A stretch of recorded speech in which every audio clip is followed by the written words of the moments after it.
Magandang araw mga paps. Bale, ipapakita ko sa inyo yung motorsiklo na aking ginagamit sa aking pag-vlog, no? Sa aking motovlogging, no? Ito nga pala mga paps ay ang SYM Bonus 110 2016 model mga paps. Ayan. Yan lang yung ginagamit ko sa aking motovlogging. Mga paps. Yan yung kanyang physical appearance mga paps, no? Bale, tinanggal ko na yung ano niya, no? Yung palikpik niya rito para magkaroon siya ng appearance na may pagka aggressive, no? Aggressive ang kanyang ano, design na yan, no? Naging aggressive yung design niya. Tapos ang unang gulong natin mga paps ay 70 by 90, ano? Ayan, 70 by 90. Tapos quick tire siya. Quick tire lang siya, ano?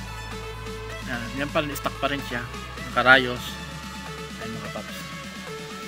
Tapos sinigyan din natin siya ng, meron din siyang ano, visor.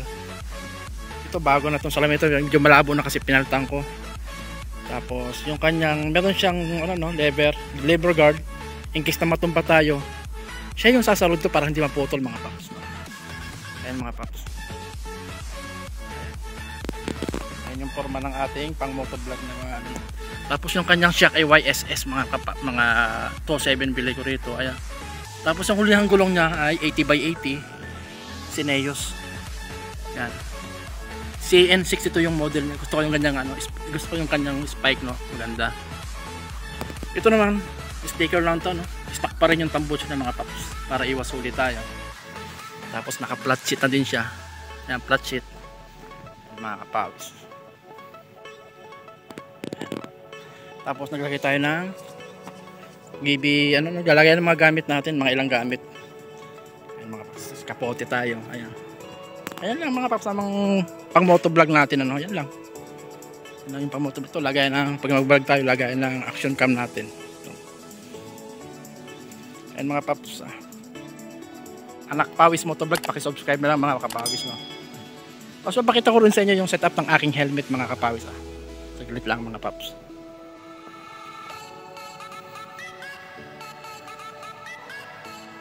Sa helmet naman natin mga kapawis ay gumamit tayo ng ano, ng spider helmet.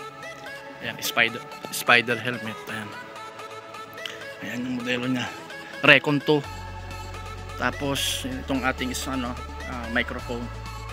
Meron tayong microphone na yan. Tapos ang gamit nating camera ay ano, no, OSEC Q3 ba yung Q3, oo. Tapos yung ating installation ng ating wire sa microphone ay dito na dinaan sa ilalim, no. Ayan mga kapawis, dito, ayan, gililid natin, tinago natin dyan, tinago. Ayan mga kapawis. Tapos yung chain mount natin sa Lazada din natin in order. Ayan, chain mount na yan, ayan. Ayan mga kapawis, yan yung ginagamit ko sa motovlogging ko mga kapawis. Ayan yung motovlog setup. Ayan mga kapawis, yung helmet ko na ginagamit.